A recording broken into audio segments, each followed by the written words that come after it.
What's happening? Welcome into the Matt Bernier Show, part of the In the Money Media Network. My name is Matt Bernier. You can follow me on Twitter at Bernier_Matt. This is episode 20. I'm positive this week. This is episode 20. I screwed up last week of the revamped, reintroduced Matt Bernier Show for Tuesday, June the 23rd, 2020. However you listen to this thing, thank you for doing so. Number of ways for you to find the podcast, whether it's on Apple Podcasts, whether it's on your Android device, whether it's on inthemoneypodcast.com, along with all the other content available from the In the Money Media Network, or on Twitter, on YouTube. All you need to do, type in that search bar, Matt Bernier Show. This show will pop up. You'll find this one along with all the other archived shows. While you're over there, make sure you hit that subscribe button on the In the Money Media page. Make sure the bell icon's lit up. That way you get a notification anytime new content has been uploaded. This is round 2 for me of the No Visuals pod. Last week, there were some extenuating circumstances. This week, I had 29 minutes of a pod recorded, and I was recording actually from my kitchen because my wife is in the other room, and everything was good. I went to upload it, and for whatever reason, when I don't upload on the hardwired desktop in the office, the upload speeds are just at a snail's pace. I can run faster, and I can promise you I'm not the swiftest on my feet. So I get a hold of producer Craig, and I go, what do you think? Is there a way for me to strip the audio? And knowing that you're dealing with, we're talking about someone in myself that is, for someone that is not on the older side of things, the real super techie stuff just doesn't work for me, which is silly. I don't know why, but I'm not super in tune with that stuff. Craig offered up a few solutions. I was unable to make any of them work, so I said, you know what? We're going to go back to the way we did it last week. So I apologize. For those of you on YouTube, you don't get to see my, you know what though? I need a haircut. I haven't shaved in a couple weeks, so it's probably for the best. Quick rundown. And again, I'm going to try to make this much tighter than even what that first version was supposed to be, just because I could see that one kind of getting away. That one's going to be trending more toward an hour. I want to try to keep this a little over a half hour. So all the stakes races from Belmont Park on Belmont Stakes Day. A very brief look at what's to come Saturday from Churchill Downs, the Grade 2 Fleur de Lis, the Grade 2 Stephen Foster handicap. You're going to have the return of Midnight Bisou. You're going to have an absolute barn burner with her and Serengeti Empress. There are other talented fillies in that race. And then obviously you've got the race just after that, Stephen Foster, which, boy, I mean, Multiplier ran the other day, so I can't imagine him running in there. But you got a really, really nice group of older horses assembled at Churchill Downs on Saturday afternoon. I will go over the new segment, if you missed last week's show, In the Money or Off the Board, just basically straightforward. Who did something good and who did something bad last week, whether it's a horse, an individual, media, whatever the case may be. That's a new little piece here on the show. And then also we'll update the pick history in a very brief Q&A. Hopefully be done with this in short order. Like I said, it was trending toward an hour with the other sort of idea anyway, so I'll try to keep this one nice and tight. If there are any horses or any ideas that you disagree with, I didn't touch on, if you think they're just noteworthy in general, got to be honest, folks, I was a little disappointed to see only a handful of commenters last week. Need that. That comment section was cooking along.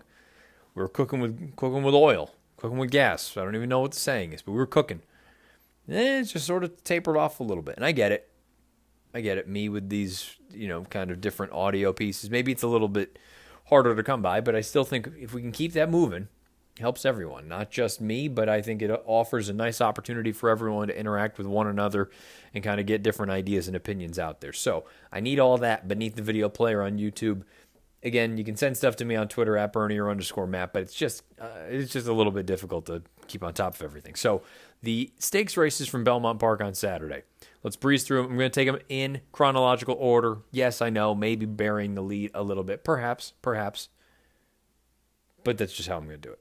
So let's start off with the Woody Stephens, a short field, no parole, goes out there, blitzes the field, earns a 100 buyer. I know there were a number of people that were commenting on the difference in the figure between no paroles race and the Woody Stephens and the maiden race a few races later on the card. I would encourage everyone to go over and read two separate threads from Craig Milkowski from Timeform US over on his Twitter feed. I believe that is at Timeform US Figs. He does a great job of laying out the sort of thought process that goes into the projections and why certain figures are higher than others when at face value maybe it doesn't appear that they should be. The only reason I'm really directing you that direction is because it's come up on this podcast a few times where people have asked questions about figures and figure making, and Craig is as good as anyone that there is as far as making speed figures. So I would encourage you to head on over there just to perhaps sort of see into the mind of one of the best at what they do. So feel free to head on over there and dive into that. No Parole, really fast, gate to wire. I hated that he didn't change the leads. This is a horse that has done everything professionally throughout his career. He's wickedly fast, don't get me wrong, and I'm not saying that he didn't run well, but not changing leads to me when you've done it all along, that's the big piece. That's everyone really, they roll their eyes, some of you anyway, when the lead change talk comes up. It's more about when horses do things or don't do things that they have been accustomed to doing for a long time. No Parole, yes, he's a lightly raced horse, but in all of his races, he has acted very professionally. And for him to not change leads at Belmont Park on Saturday afternoon, that to me is a bit of a red flag because he's never done that before.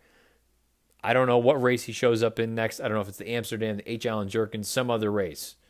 In all likelihood, there's going to be other speed, and for him doing what he did in this spot, he's a Grade 1 winner. No one will be able to take that away from him. But I'm very, very inclined to be taking a shot against him in whatever race he shows up in next. And I got to be honest, I don't even know if he's the best sprinter that Tom Amoss has. I really like that long weekend. I think he's a very gritty, very gutsy horse. I'm not saying that No Parole is not a noteworthy type. I just really hated that he didn't change leads. Timeform US also had the main track at Belmont color-coded bright red, meaning they thought it was intensely speed-friendly. I disagree with that. I thought some of the horses that made moves from the back of the pack, if you're going to suggest that it was such an intensely speed-friendly racetrack, that means horses, two in particular that we'll get to in the Belmont, would have run astronomical races, and it's possible, but I will not be betting on that being the case. I think it may have slightly been kind to speed and forwardly placed horses, but I sound like a broken record in saying that's how all dirt tracks are in the United States. Speed is always going to be more advantageous than trying to rally from off of it. We'll get into that in a little bit more. Let's move on to the next race. I believe it was the Pennine Ridge. Decorated Invader. Very promising effort. Love that he squeezed up the wood.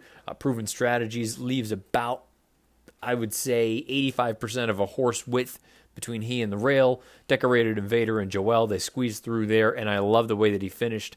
He earned a really nice figure. I believe he earned a 92 buyer, which at this time of the year for 3-year-old turf runners, I think it's a very promising number. And, I'm used to seeing sort of the mid-80 types this time of year. I thought that was a really nice effort from this horse. I like that he's shown anyway, based on that effort, that he's not afraid to get in there and bounce around a little bit.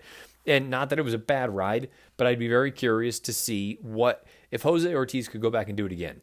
I don't think it would have made a difference. I think the best horse is going to win anyways, Decorated Invader. But aboard-proven strategies, if you just glued to the rail or you made it so there was really no way for Joel Rosario to try to squeeze up the inside, maybe you hem Decorated Invader in a little bit longer. Like I said, it doesn't really make a difference. I just wonder if Jose could do it again, if he would just completely close off that lane and make Decorated Invader either wait to find a seam or tip out and go out and around. Nonetheless, Decorated Invader, really talented horse, really nice runner for Christophe Clement.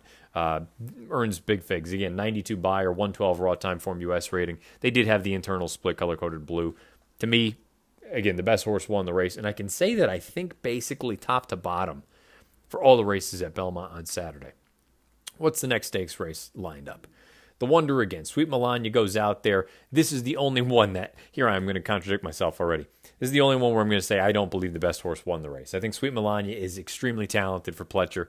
She has that nice sort of easy speed. She can go out there in this spot here. They were crawling on the front end, especially given how fast the turf has been playing.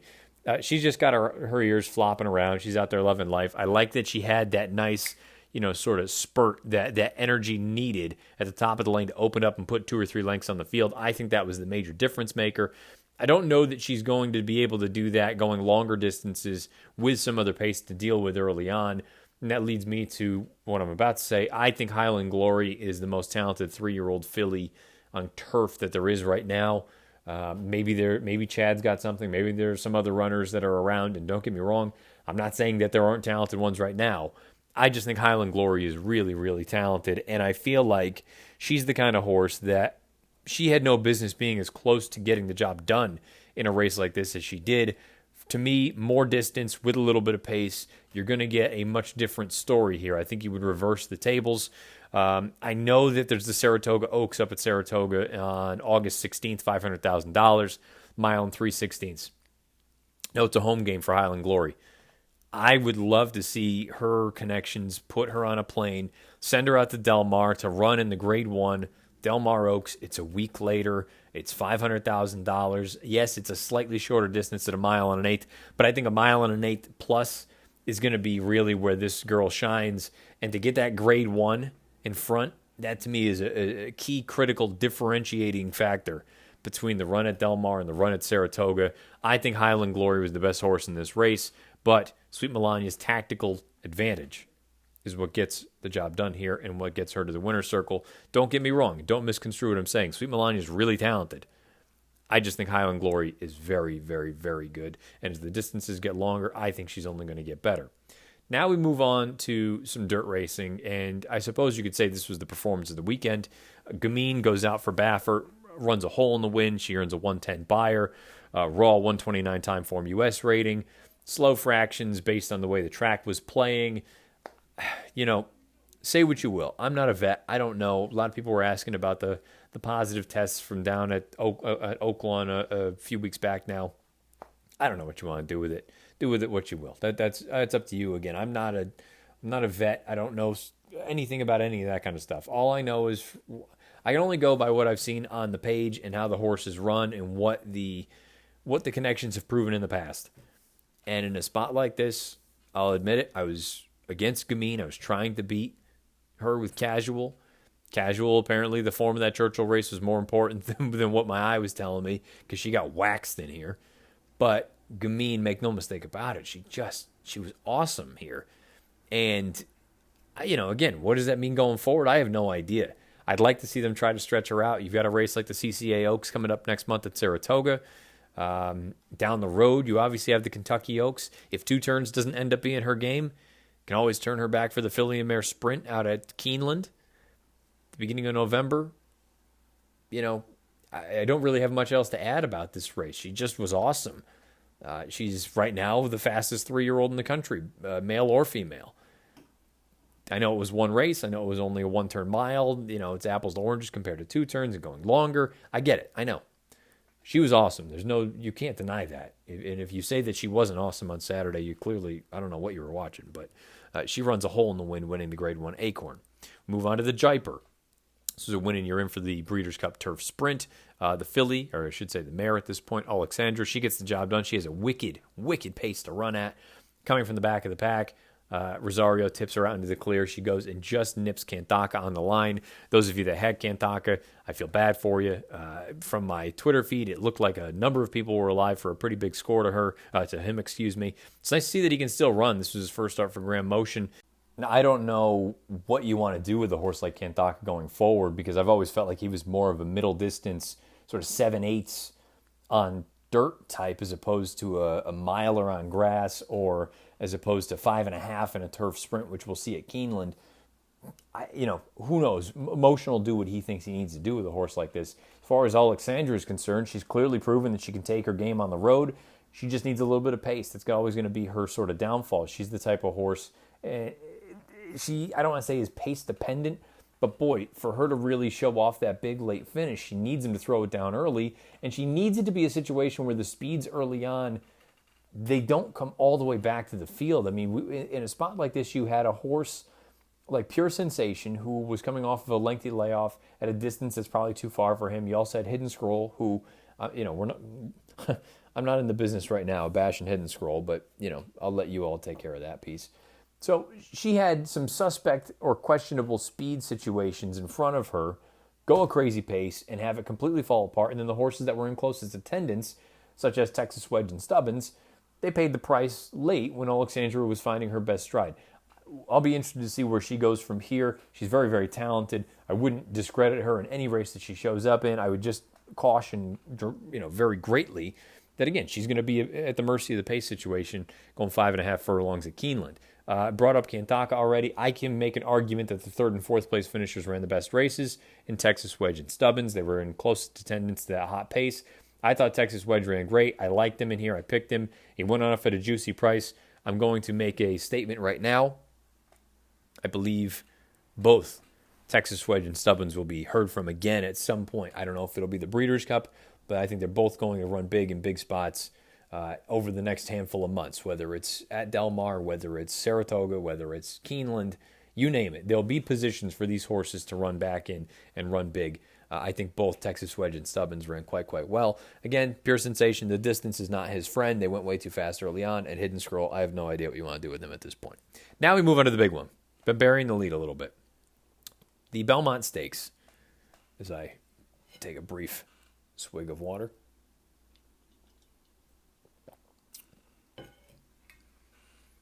I don't know what else you can say about Tiz the Law, outside of the fact that this is a horse who, the beautiful thing about Tiz the Law is he can make his own trip. Sounds like a bit of a cliche, but it's true. He can do whatever he needs to do in any sort of position. If there's no speed, he can go to the lead. If they throw it down, he can sit 3 or 4 off of it, come with a run.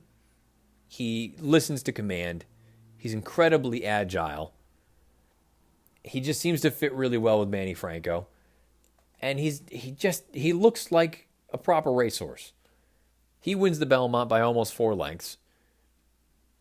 Going into the race on paper, it seemed very difficult, to me anyway, to envision a scenario where he did not work out the trip that he got on Saturday. And it's a good exercise, I think, for any race that you're handicapping, that you're going over. When you draw this thing up, I said it in a number of podcasts. I said it when I did my picks for racing picks over the weekend. It wasn't a sexy pick. Tis the Law. I mean, he was 4-5. He was odds on in an American Classic. But I had a very difficult time envisioning a scenario where a horse like Tap It to Win didn't go from the inside. A horse like 4 Left wasn't forwardly placed given his situation, the way that he'd been training, the way that he had looked, the races that he's run. If you wanted to say modernist, I threw his name in the mix. If he had enough early foot, turns out he did not. Pneumatic wasn't going to be too far off of it, but I maintained, I felt like he was going to be that kind of horse that preferred to sit farther off of it and come with a run as opposed to contend the pace. If that was the case, what scenario was Tiz the Law not going to take up that 3-wide stalking trip in the clear and Manny was going to be able to take over whenever he wanted? I think it's just an exercise that everyone should go over when you're handicapping any race, no matter how big or small. Try to envision how the race is going to be run. And I kept going back to this. There was no way I didn't, unless he missed the break or he got slammed out of there or whatever it may have been. I just didn't see any scenario where he didn't work out this sort of trip. And when the best horse is going to work out that sort of trip, it's going to be very difficult to beat. Tiz the Law earns a 100 buyer, a 120 time form US rating. I think he's awesome. I really do. And I think someone's going to need to jump up in a big way to take the 3-year-old championship away from him.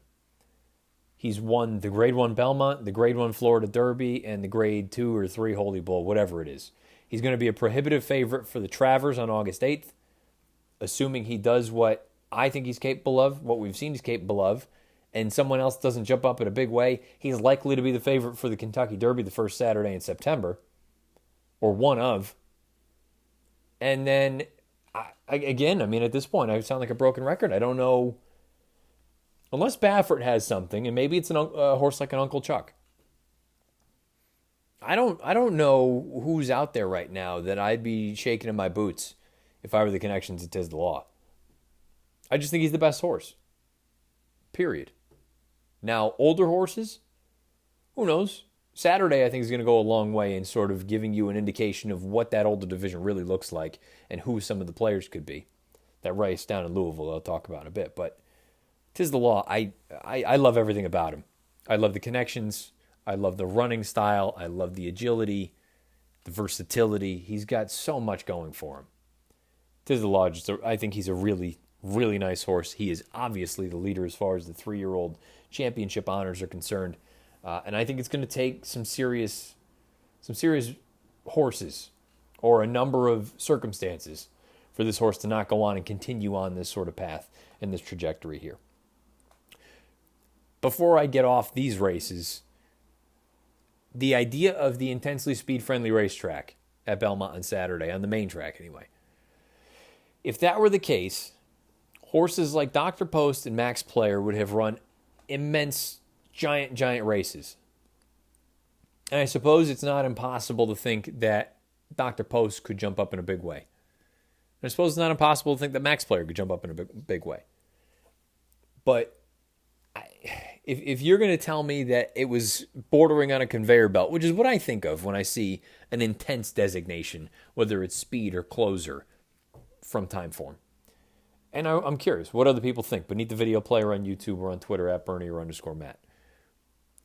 If it were that speed friendly and Max Player was able to come from 9th in a field of 10 and finish 3rd, granted a well-beaten 3rd, but if he was able to rally like that, I mean, we're effectively saying he ran a giant race. I think he ran a fine race, but I'm not prepared to sit here and say I haven't seen enough from Max Player to make me think that he's capable of something like that. He's lightly raced. I get it. This is only his 4th start. But for me to sit back and look at it and say, wow, if that's the case on a fair track, does he threaten a horse like Tiz the Law? I can't believe that right now. It's too early for me to fully buy into that. Now, maybe he'll make me look silly if he shows up in the Travers or he shows up in one of these other races and runs big. But I'm just not convinced that the track was that speed-friendly. Inherently, dirt tracks and dirt racing will favor forwardly placed horses. If you're going to rally from off of it, you either need a pace meltdown or you need to be a million the best. Maybe it's something to keep an eye on. I'm of the opinion that it was maybe it was slightly speed-friendly. But isn't that the case more often than not? Let me know if you agree or disagree. Again, beneath the video player on YouTube or on Twitter at Bernie_Matt. Shift our attention to racing coming up, which again, for this pod, is kind of nice when we get cards drawn this early. It can just kind of give a little bit of an opening look, an opening volley, if you will. I'm not going to go and do a deep dive, but just taking a look at the 2 big races at Churchill on Saturday night. Saturday afternoon, I should say. It's actually not an under the lights kind of night, but they'll be racing after 5 o'clock. Race 9, it's the Grade 2 Fleur de Lis. It's the return to the United States, the return to the races of Midnight Bisou. And, with the whole maximum security thing going on, again, I'm not going to dive into that too much. But the idea is she ran a giant race in the Saudi Cup, which, again, 1 turn, mile and an eighth. That was the reason I brought her up as one of the horses I was most interested in going into that race, because I think she is as good as she is going 2 turns. I think she's an exceptional 1-turn animal. She's going 2 turns on Saturday. Not only that, but she's coming off of a layoff, and she's dealing with a razor-sharp horse in Serengeti Empress, who I think it's abundantly clear at this point is one-way speed. If she doesn't make the front, she's not going to win. The good news for her and her connections, who the hell else is going to go with her? Go Google yourself. I would say on the kind side tactical. But in a race like this with proper speed, I'd say she's mid-pack. Another broad, not fast enough early. Chocolate Kisses, again, at best tactical, at worst mid-pack. I mean, Midnight's not that fast early on. She's nice. She's got a little bit of tactical ability, but she's not the kind of horse that's going to be up there pushing the pace. Red Dane, no. Motion emotion. I mean, motion emotion is probably the key to the race. Where if they're trying to win, I shouldn't say that. She's won from slightly off of it in the past, stalking the pace. But I don't think there's a scenario where Serengeti Empress doesn't clear off to the front. And we've seen that when she gets brave and can take that deep breath and just swell up with confidence out there, she doesn't stop. And she's run really well at Churchill Downs in the past. A couple of victories, not to mention the Kentucky Oaks last year. I just think it's going to be really difficult for a horse like Midnight Bisou to run down a potentially loose, very sharp, loves the home cooking Serengeti Empress. It's going to be very, very difficult for her to overcome that tactical disadvantage. And I'll be curious to see what Mike Smith does. How close does she sit to the pace? She was reasonably close to the pace in the Beldame back in September, was Midnight Bisou, but keep in mind that pace was rather pedestrian. Serengeti Empress is proper speed. She's going to go out there and drop 46 and change on your head. If she does that, I don't think Midnight can run with her early on, and we'll find out. Maybe the mile and an eighth will be the difference maker, but if Serengeti Empress can get brave and open up on a horse like Midnight Bisou, say, come and catch me. If you run me down when I've had it all my own way, tip of the cap and move on. That's how I look at that race. That's just a very, down and dirty sort of look at it, but I don't really know that there's much else to say. As far as the next race, the Stephen Foster to me this year is really interesting for a number of reasons. This is going to be the closest, with the exception of actually racing at Keeneland over the summer in one of those 5-day, one of the 5 days they're going to be running. This is going to be the closest location-wise that these major players will be to Lexington before the Breeders' Cup Classic. And you have horses who have been highly talked about, and you have horses who have seemingly been, I don't want to say disrespected, but have always been looked at as a notch below the major players. And is it possible that the highly thought of horse could take that step forward? But if that horse, let's say that horse, and I'm talking about Fearless down on the inside for Pletcher. If Fearless takes a step forward and beats the two big boys, and I'll get to them in a minute, will people look at it and say, oh, well, he's finally arrived? Or will they look at it and say, well, yeah, but he beat, by my standards, and Tom's d'Etat, who are nice horses, but they're not Breeders' Cup caliber quality. And then on the flip side, if Tom's d'Etat or By My Standards were to win this race, and it's, and Fearless runs fourth, and, one of those two that I just mentioned ends up running decent enough, well, people look at it and say, fine effort, but what happens when the real horses show up? I'm of the opinion, and it continues to sort of evolve for both of these horses, that Tom's d'Etat and By My Standards are actually might be the two best older horses in training right now. If you want to lump a horse like Improbable into that, that's fine. If you want to lump McKinsey into it, that's fine. And I'm not including sprinters. I'm talking about sort of the classic division types. I think there's a real scenario where those two horses are the best older horses going right now. And for them to line up against one another, literally right next door to one another, I think that sets up a really interesting race. Then you add in a horse like Fearless, who has long been talked about. Many people love him and think that he could be Pletcher's next big older horse. And I haven't even mentioned Owendale yet, who one of the commenters here from a podcast a few weeks ago, when he won the Blame, brought up the idea of, is he actually sneaky one of those horses that is better suited to go one turn? I said at the time, I don't disagree with that. I'm fearful, though, when you look at the way that race was run and who he ran against, he's taken on a world of a different animal here. Horse of a different color. He had a big pace setup in that one-turn mile at Churchill most recently. Now, can he do it going 2 turns against better horses? That would be my sort of caveat about a horse like Owendale. The horse that I'm most interested in, and will I pick him? In all likelihood, I will. Because I'm bad about this sort of thing. I fall in love with horses and just kind of stick with them. I've actually already bet on him to win the Breeders' Cup Classic. Did that a few weeks ago. Got a nice number on him. I'm very taken by My Standards. And perhaps a little bit of is that I feel like he was getting a little bit of disrespect earlier on when people were calling him a fairgrounds horse for course, this, that, and the other thing. My logic with a horse like this, his career debut, he ran fine. He was at Churchill going 6.5, sloppy track. He ran second. Comes back at the fairgrounds, runs well again, a couple times. Doesn't finally break through until start number 4. When he finally does, he runs a hole in the wind. Then he comes back with that upset win in the Louisiana Derby, 20-1. People probably look at it, think it's either a bad field or a fluke. It's the fairgrounds, da-da-da-da. Doesn't run well in the Kentucky Derby. Then he's gone for, 9 months?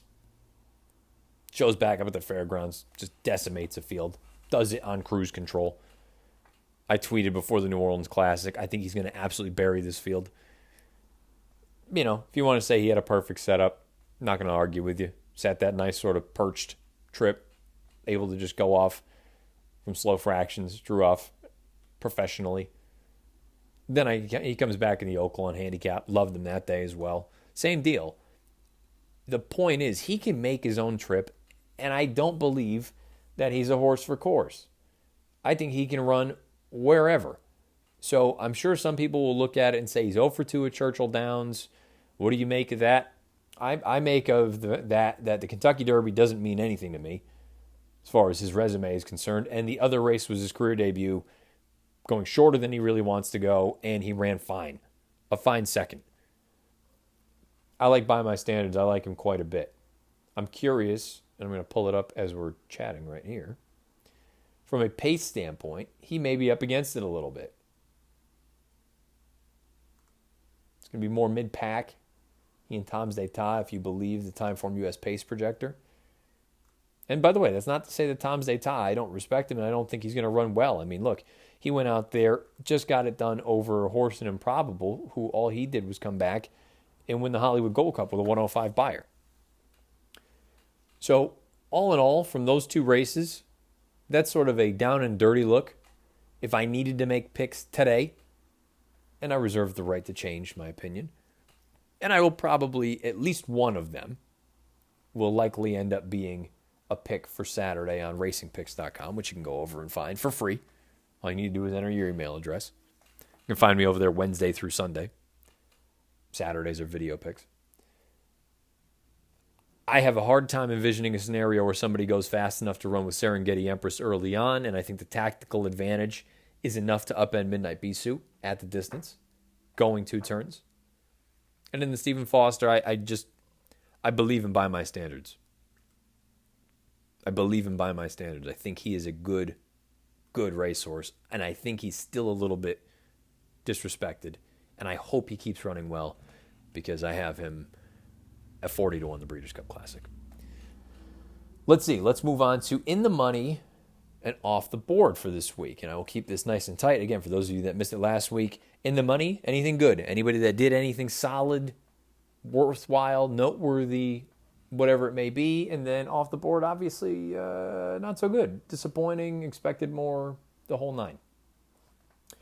As far as the In the Money for me this week is concerned, this is going to be a horse that I mentioned in a couple podcasts, and he ran last weekend, and I said he wasn't going to be any kind of a real price, and he wasn't.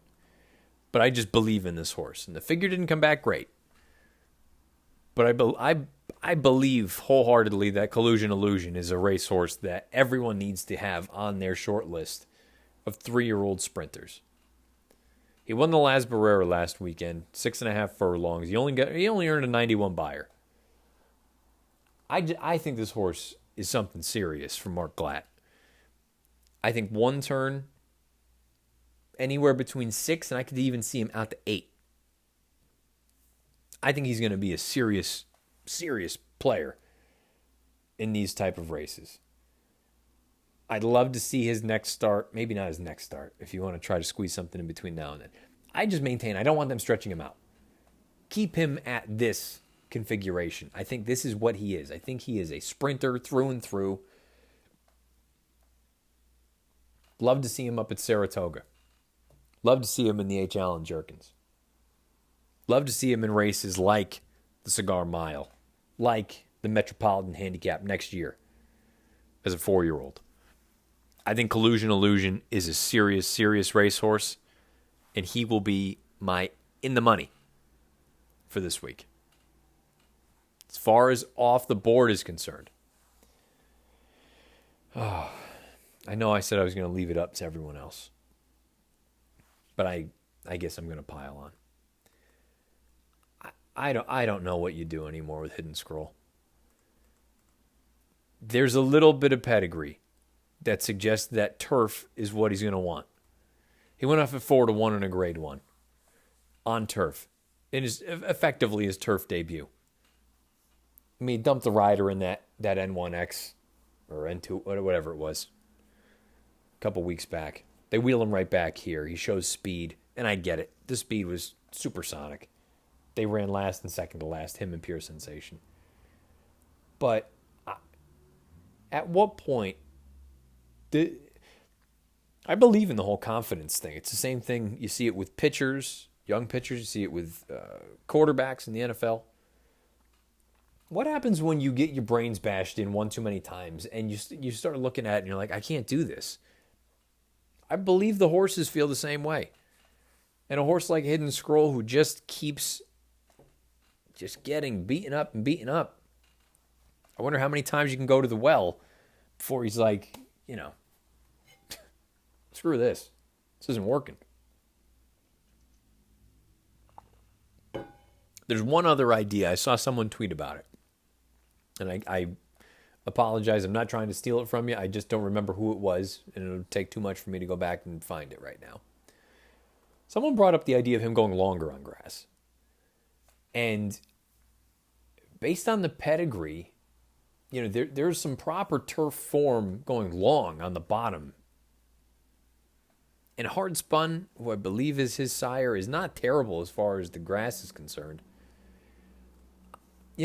Who's to say you don't get him in a spot going 9 furlongs on turf, where he can get out there and he doesn't have to go 43 in a piece. He can get out there and go 47 and 4 or 48 seconds, and he can take a deep breath and say, wait a minute, this is a different ball game here. I'm not, running for my life from jump.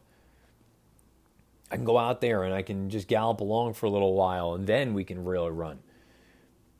That would be, to be totally honest, that would probably be the legitimate last straw for me. But I will say his past 2 runs, and I mean his proper runs, not when he dumped the rider, he's been in some really, really difficult pace situations. Now, I'm saying he's off the board because he ran last, and he's kind of just becoming the butt of jokes. But I'll give him one more look. If we can get an opportunity, and again, I don't mean to steal it from anyone. Whomever tweeted it, they get the credit, and I'm sure somebody can find it out there. Maybe it was one of you listening.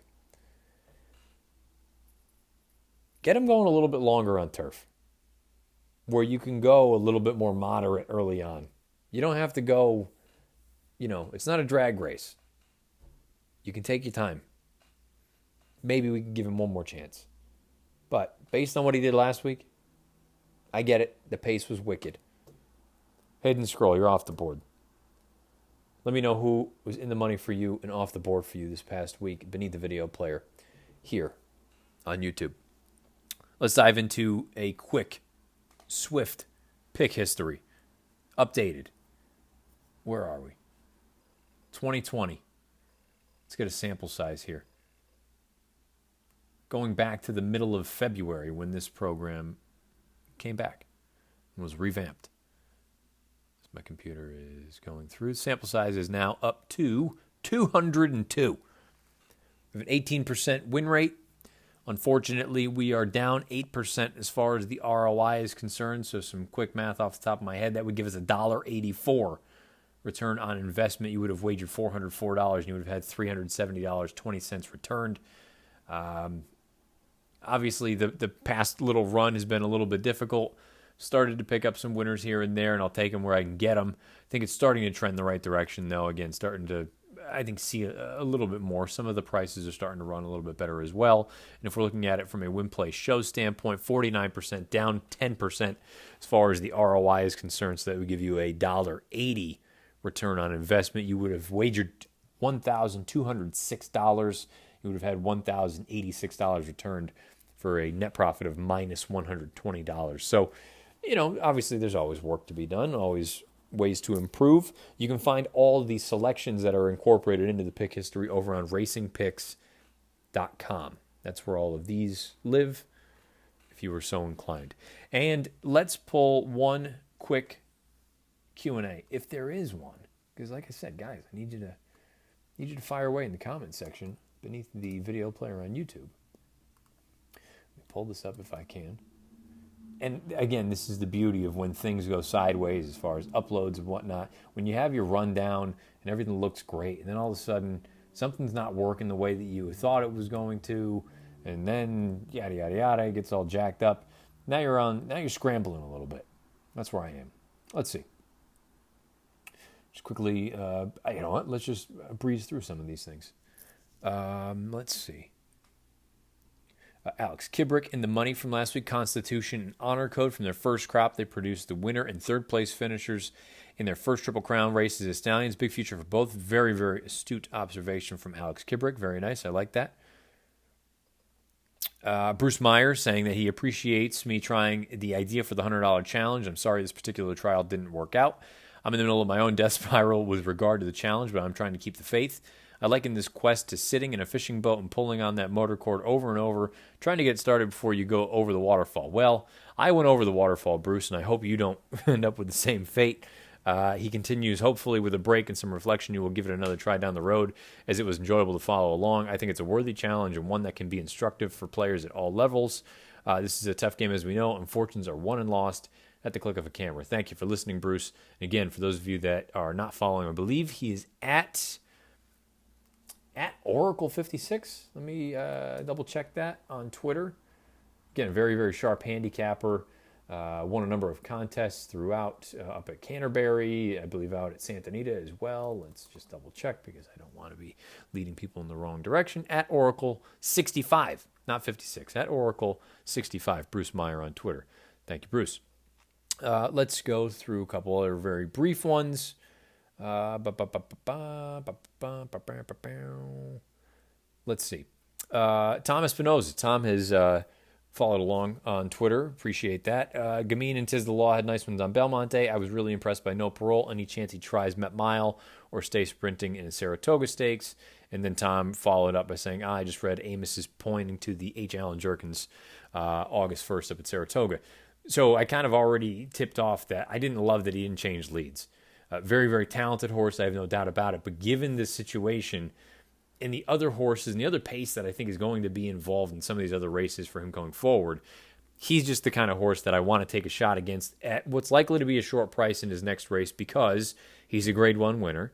He has shown the ability to be forwardly placed, and people will always give those horses a little bit more respect.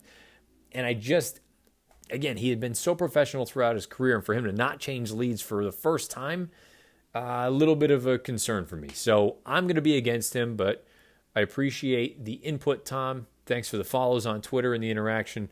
Always appreciated stuff. Let's see. Maybe we can get one more in here. No, I think that's going to be it for this week. So, again, a bit of a quick one, a brief one. I apologize. I will be back into my studio area, into the office next week. So another week of just audio, on YouTube. But at the end of the day, you don't really need to see me, do you? It's not really worthwhile, especially when I haven't shaved in God knows how long. However you've been listening to the thing, thank you for doing so. You have YouTube. All you need to do is search Matt Bernier Show in the search bar. And then again, subscribe to the In the Money channel on YouTube. Make sure the bell icon is lit up so you get everything that In the Money Media has to offer. If you're inclined to just listen to the audio-only version, you can head on over to inthemoneypodcast.com, or you can subscribe on Apple Podcasts or on your Android device as the police go ripping by. However you do any of this stuff, please rate, review, subscribe, thumbs up, thumbs down, whatever you feel. But all interaction is appreciated, and it helps us get content out there. Helps us with deals as far as sponsorships are concerned with advertisers, and ultimately that in turn produces and leads to more content. So the more you can help us, the more we can get more stuff out there for you. Questions, comments, concerns beneath the video player on YouTube or on Twitter at Bernier_Matt. Give me a follow over there. I will be back next Monday with episode 21 of the Matt Bernier Show, going over the racing from Churchill Downs, and I'm sure a number of other things. But until then, this has been episode 20. Good luck however you play, whatever you play, and wherever you play.